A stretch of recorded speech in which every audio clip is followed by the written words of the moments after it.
हिंद दोस्तों, कैसे हैं आप सभी। आशा करता हूं बहुत ही अच्छे होंगे। इस वीडियो में हम आपके लिए लेकर आए टॉप साइंस क्वेश्चन। ये ऐसे क्वेश्चन हैं जो बार बार एग्जाम में पूछते हैं, प्रीवियस ईयर एग्जाम में पूछे गए हैं। तो चलिए वीडियो की शुरुआत करते हैं। प्रैक्टिस के तौर पे भी इस वीडियो को देख सकते हैं। चलिए देखते हैं पहला क्वेश्चन क्या पूछा है आपसे। पहला क्वेश्चन पूछा है रेडियोधर्मिता की एसआई इकाई क्या है। आपसे पूछा है कि रेडियोधर्मिता की एसआई इकाई क्या है। चलिए राइट आंसर कमेंट बॉक्स में लिख दीजिए।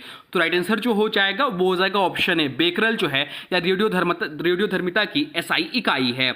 रेडियोधर्मिता की एसआई इकाई जो है बेकरल है। इसे जो प्रदर्शित करते हैं वो बीक्यू से प्रदर्शित करते हैं। एक बेकरल बराबर जो होता है और प्रति सेकंड एक नाभिकीय क्षय होता है। इसका नाम हेनरी बेकरल के नाम पर रखा गया, जिन्होंने 1896 में रेडियोधर्मिता की खोज की थी। क्यूरी एक पुरानी इकाई है, यह भी ध्यान रखिएगा। अब चलते हैं अगले प्रश्न की ओर। देखते हैं अगला प्रश्न क्या पूछा है आपसे। अगला प्रश्न पूछा है विद्युत आवेश का एसआई मात्रक क्या है। आपसे पूछा है कि विद्युत आवेश का एसआई मात्रक क्या है। चलिए राइट आंसर कमेंट बॉक्स में लिख दीजिए, बता दीजिए क्या हो जाएगा राइट आंसर।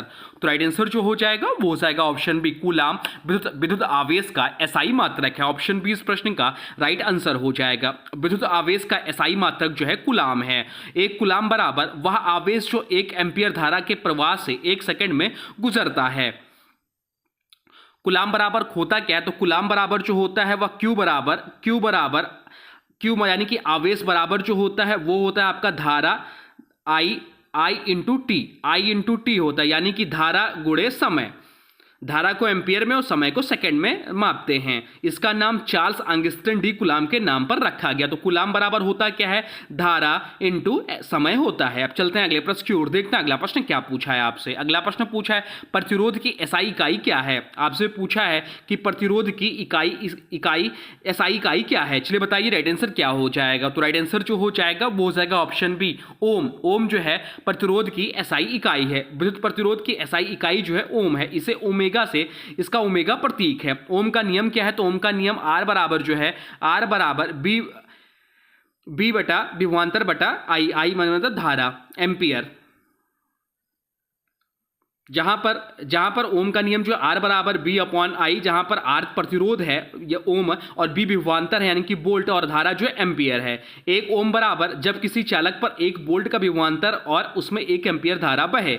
नामांकन जो हुआ था जॉर्ज साइमन ओम के नाम पर हुआ था। अब चलते हैं अगले प्रश्न की ओर। देखते हैं अगला प्रश्न क्या पूछा है आपसे। अगला प्रश्न पूछा लेंस की शक्ति की एसआई इकाई क्या है। आपसे पूछा है कि लेंस की शक्ति की एसआई इकाई क्या है। चलिए बताइए राइट आंसर क्या हो जाएगा। तो राइट आंसर जो हो जाएगा वो हो जाएगा ऑप्शन बी, डायोप्टर इस प्रश्न का राइट आंसर हो जाएगा। लेंस की शक्ति यानी कि पावर ऑफ ए लेंस की एसआई इकाई जो है डायोप्टर है। इसका प्रतीक जो है वह डी है, डी इसका प्रतीक है। लेंस की शक्ति का सूत्र क्या है, तो लेंस की शक्ति का सूत्र जो है वह P बराबर 100 अपान F, जहां पर सेंटीमीटर में। अगर यही मीटर में अगर रखें तो मीटर में अगर कहते हैं तो P बराबर जो हो जाएगा वो P बराबर 1 अपान F इंटू मीटर हो जाएगा। यहाँ पर ये चीज़ ध्यान रखिएगा। अगर एक डायोप्टर बराबर वह शक्ति जो 1 मीटर फोकल लंबाई वाले लेंस की होती है। अगर सकारात्मक शक्ति होगी तो उत्तल लेंस होगा और नकारात्मक शक्ति होगी तो अवतल लेंस होगा, यह भी ध्यान रखिएगा। अब चलते हैं अगले प्रश्न की ओर। देखते हैं अगला प्रश्न क्या पूछा है आपसे। अगला प्रश्न पूछा है कार्य करने की दर को शक्ति कहा जाता है, तो शक्ति की इकाई क्या है। आपसे पूछा है कि कार्य करने की दर को शक्ति कहा जाता है, तो शक्ति की इकाई क्या है यह आपसे पूछा है। चलिए बताइए राइट आंसर क्या हो जाएगा। तो राइट आंसर हो जाएगा ऑप्शन डी, शक्ति की जो इकाई होगी वो वाट होगा। शक्ति बराबर होता क्या, तो शक्ति बराबर पावर बराबर जो हो जाएगा वो कार बटा समय होता है। कार बटा समय होता है। शक्ति की एसआई इकाई जो है वाट है। 1 वाट बराबर 1 जूल बटा सेकेंड होता है। एम्पियर ऑप्शन में दिया तो एम्पियर जो है विद्युत धारा की इकाई है। वोल्ट की बात करें तो वोल्ट जो है विद्युत विभवांतर की इकाई है और केल्विन जो है तापमान की एसआई इकाई है। अब चलते हैं अगले प्रश्न की ओर। देखते हैं अगला प्रश्न क्या पूछा है आपसे। अगला प्रश्न पूछा निम्न में से किसे जूल में मापा जाता है। आपसे पूछा है कि निम्न में से किसे जूल में मापा जाता है। चलिए बताइए राइट आंसर क्या हो जाएगा। तो राइट आंसर जो हो जाएगा वो हो जाएगा ऑप्शन ए, ऊर्जा जो है जूल में मापा जाता है। जूल जो है ऊर्जा और कार्य की एसआई इकाई है। 1 जूल बराबर वह कार्य जो 1 न्यूटन बल द्वारा वस्तु को बल की दिशा में 1 मीटर ले जाने पर कार्य किया जाता है। वेग की एसआई इकाई क्या है, ऑप्शन दिया तो वेग की एसआई इकाई जो है मीटर प्रति सेकंड होता है। बल की एसआई इकाई जो है वह न्यूटन है और शक्ति की एसआई इकाई जो है वह वाट है। अब चलते हैं अगले प्रश्न की ओर, देखते हैं अगला प्रश्न क्या पूछा है आपसे। अगला प्रश्न पूछा दाब की एसआई इकाई क्या है। आपसे पूछा है कि दाब की एसआई इकाई क्या है, तो दाब की एसआई इकाई जो है वह न्यूटन प्रति वर्ग मीटर है। ऑप्शन सी इस प्रश्न का राइट आंसर हो जाएगा। दाब बराबर होता क्या, तो दाब बराबर जो होता है वह होता है बल बटा क्षेत्रफल। बल बटा क्षेत्रफल होता है दाब बराबर पी बराबर एफ इंटू ए। दाब की एसआई इकाई न्यूटन प्रति वर्ग मीटर है, जिसे पास्कल भी कहा जाता है। 1 पास्कल बराबर 1 न्यूटन बटा 1 वर्ग मीटर होता है। वायुमंडलीय दाब का मान समुद्र तल पर लगभग होता है। या अब चलते हैं अगले प्रश्न की ओर, देखते हैं अगला प्रश्न क्या पूछा है आपसे। अगला प्रश्न पूछा है हाइग्रोमीटर से क्या मापा जाता है। आपसे पूछा है कि हाइग्रोमीटर से क्या मापा जाता है। चलिए बताइए राइट आंसर क्या हो जाएगा। तो राइट आंसर जो हो जाएगा वो हो जाएगा ऑप्शन बी, आर्द्रता मापा जाता है। ऑप्शन बी इस प्रश्न का राइट आंसर हो जाएगा। हाइग्रोमीटर का उपयोग वायु में आर्द्रता मापने के लिए किया जाता है। यह मौसम पूर्वानुमान, कृषि और औद्योगिक प्रक्रियाओं में महत्वपूर्ण है। आर्द्रता दो प्रकार से मापी जाती है, सापेक्ष आर्द्रता और संपूर्ण आर्द्रता। अब चलते हैं अगले प्रश्न की ओर, देखते हैं अगला प्रश्न क्या पूछा है आपसे। अगला प्रश्न पूछा है वायुमंडलीय दबाव को मापने के लिए किस उपकरण का प्रयोग किया जाता है। आपसे पूछा है कि वायुमंडलीय दबाव को मापने के लिए किस उपकरण का प्रयोग किया जाता है। चलिए बताइए राइट आंसर क्या हो जाएगा। राइट आंसर हो जाएगा ऑप्शन बी, बैरोमीटर इस प्रश्न का राइट आंसर हो जाएगा। बैरोमीटर का उपयोग वायुमंडलीय दबाव मापने के लिए किया जाता है। इसका सबसे सामान्य प्रकार जो है पारा बैरोमीटर है, जिसमें पारे की स्तंभ की ऊंचाई से दबाव का अनुमान लगाया जाता है। बाकी ऑप्शन में दिया लैक्टोमीटर, तो लैक्टोमीटर से दूध का घनत्व या शुद्धता मापने के लिए होता है। थर्मामीटर की बात करें तो तापमान मापने के लिए होता है। और मल्टीमीटर जो है विद्युत परिणाम जैसे वोल्टेज, करंट, रेजिस्टेंस मापने के लिए होता है। चलते हैं अगले प्रश्न की ओर, देखते हैं अगला प्रश्न क्या पूछा है आपसे। अगला प्रश्न पूछा है सूर्य को देखने के लिए किस यंत्र का प्रयोग किया जाता है। आपसे पूछा है कि सूर्य को देखने के लिए किस यंत्र का प्रयोग किया जाता है। चलिए बताइए राइट आंसर क्या हो जाएगा। तो राइट आंसर जो हो जाएगा वो हो जाएगा ऑप्शन सी, हेलियोस्कोप इस प्रश्न का राइट आंसर हो जाएगा। हेलियोस्कोप एक विशेष प्रकार का यंत्र है जिसका उपयोग सूर्य को सुरक्षित रूप से देखने के लिए किया जाता है। इसमें ऐसे फिल्टर लगे होते हैं जो सूर्य की हानिकारक किरणों, अल्ट्रावायलेट और इंफ्रारेड को रोकते हैं। बाकी ऑप्शन दिया टेलीस्कोप, तो दूर की वस्तुएं देखने के लिए, लेकिन सूर्य सीधे देखने के लिए इसमें विशेष सौर फिल्टर लगाना आवश्यक होता है। अब चलते हैं अगले प्रश्न की ओर, देखते हैं अगला प्रश्न क्या पूछा है आपसे। अगला प्रश्न पूछा है सर्किट में बिजली के प्रवाह का पता लगाने हेतु निम्नलिखित में से किस उपकरण का प्रयोग किया जाता है। आपसे पूछा है कि सर्किट में बिजली के प्रवाह का पता लगाने हेतु निम्नलिखित में से किस उपकरण का प्रयोग किया जाता है। चलिए बताइए राइट आंसर क्या हो जाएगा। तो राइट आंसर हो जाएगा ऑप्शन है गैल्वेनोमीटर इस प्रश्न का राइट आंसर हो जाएगा। गैल्वेनोमीटर का उपयोग किसी सर्किट में विद्युत धारा के प्रवाह का पता लगाने और उसकी दिशा जानने के लिए किया जाता है। बाकी ऑप्शन में दिया एनेमोमीटर, तो हवा की गति मापने के लिए एनेमोमीटर का प्रयोग किया जाता है। बैरोमीटर का अभी हम लोग पढ़े हैं वायुमंडलीय दबाव मापने के लिए होता है। तो लैक्टोमीटर की दूध की शुद्धता और घनत्व मापने के लिए प्रयोग किया जाता है।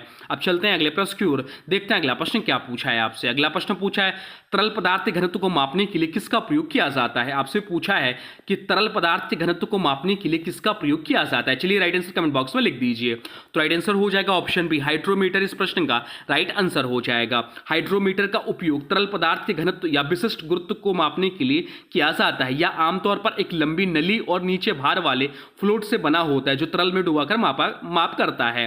बाकी ऑप्शन दिया आर्द्रता मापी, तो आर्द्रता मापने के लिए होता है। हिप्सोमीटर ऊंचाई मापने के लिए है। तो फेदोमीटर समुद्र की गहराई मापने के लिए होता है। बहुत बार एग्जाम में पूछता है कि समुद्र की गहराई किसके द्वारा मापते हैं, तो फेदोमीटर के द्वारा समुद्र की गहराई मापा जाता है।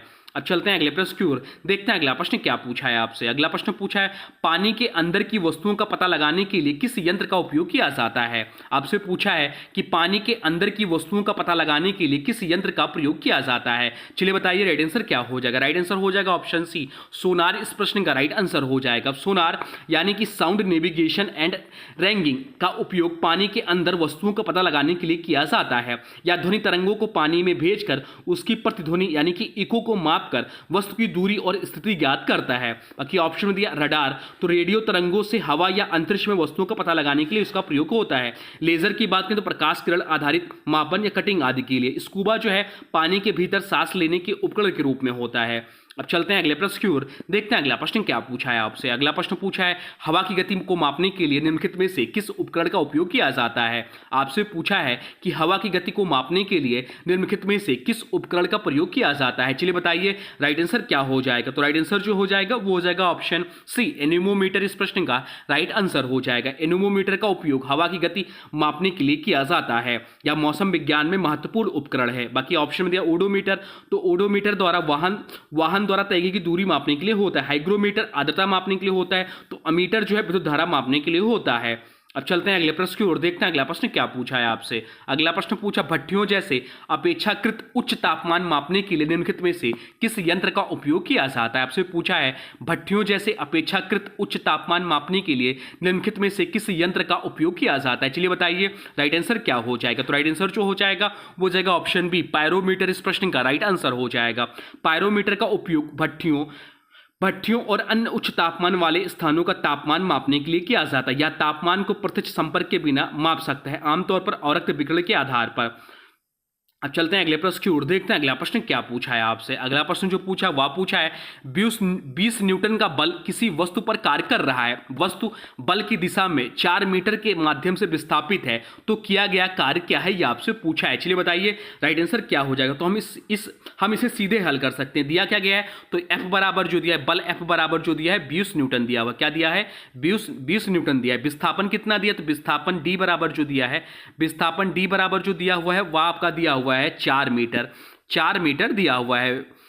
और बल और विस्थापन की दिशा समान बताया है। तो यहाँ पर थीटा जो हो जाएगा आपका, थीटा जो हो जाएगा यहाँ पर एक ही दिशा में, बल और विस्थापन की दिशा समान है, तो थीटा जो हो जाएगा आपका वो 0 डिग्री हो जाएगी। क्या हो जाएगी, 0 डिग्री हो जाएगी। तो हमें क्या पता होगा, बल जो दिया है 20 न्यूटन, विस्थापन जो है D दिया हुआ 4 मीटर और थीटा जो आपका दिया हुआ है वह होगा 0 डिग्री हो जाएगा। तो यहाँ पर सूत्र रख लेंगे, कार्य पूछा तो W बराबर F into D into cos theta.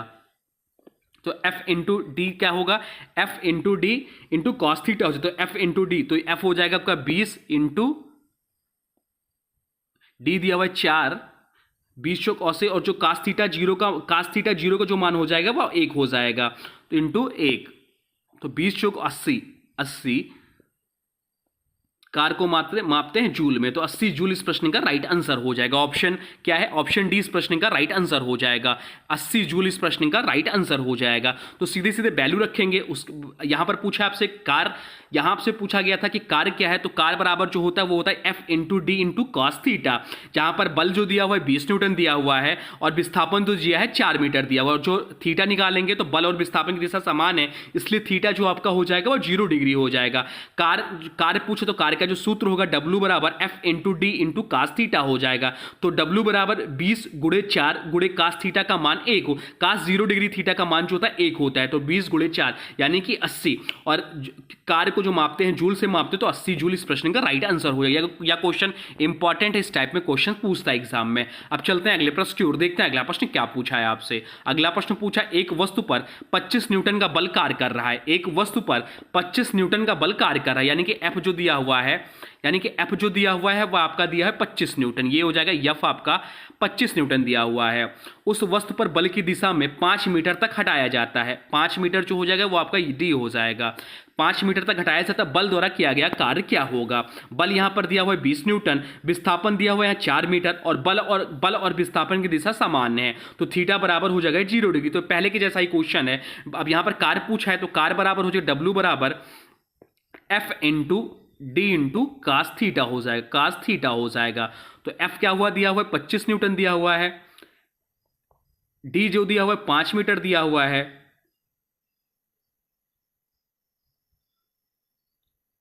और थीटा जो हो जाएगा आपका वह 1 हो जाएगा। तो 25 पंचे 125 जूल इस प्रश्न का राइट आंसर हो जाएगा। ऑप्शन सी इस प्रश्न का राइट आंसर हो जाएगा। अब चलते हैं अगले प्रश्न की ओर, देखते हैं अगला प्रश्न क्या पूछा है आपसे। अगला प्रश्न जो पूछा है वह पूछा है यदि कोई लड़का 4 मिनट में 600 न्यूटन बल के साथ 20 मीटर की दूरी तय करता है, तो लड़के द्वारा खपत की गई शक्ति की मात्रा कितनी है, यह आपसे पूछा है। चलिए बढ़िया प्रश्न है, चलिए बताइए इसका राइट आंसर क्या हो जाएगा। यहाँ पर क्या दिया हुआ, तो यहाँ पर जो दिया हुआ है वह दिया हुआ बल बराबर क्या दिया हुआ यहाँ पर, तो बल आपका जो दिया हुआ है वो 600 न्यूटन दिया हुआ है, 600 न्यूटन यहाँ पर बल दिया हुआ है आपका। उसके बाद आपका दूरी दिया हुआ है, दूरी जो हो जाएगा वो हो जाएगा आपका 20 मीटर। 20 मीटर यहाँ पर आपका दूरी दिया हुआ है, दूरी जो दिया हुआ है वो आपका 20 मीटर दिया हुआ है। और समय जो दिया हुआ है वो 4 मिनट दिया हुआ है। टी जो दिया हुआ है 4 मिनट दिया हुआ है। 4 मिनट को सेकेंड में जब करेंगे तो आपका हो जाएगा 240 सेकेंड हो जाएगा आपका।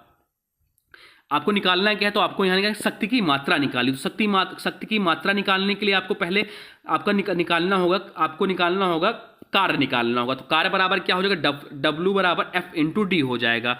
W बराबर F इंटू डी आपको निकालना है। तो F इंटू डी बराबर क्या हो जाएगा, 600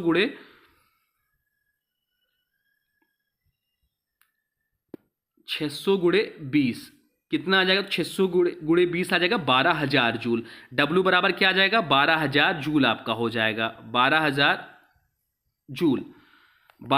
जूल इस W आ जाएगा। और शक्ति बराबर होता है क्या है, तो शक्ति बराबर जो होता है आपका, शक्ति बराबर क्या होता है, शक्ति बराबर होता है W बटा टी।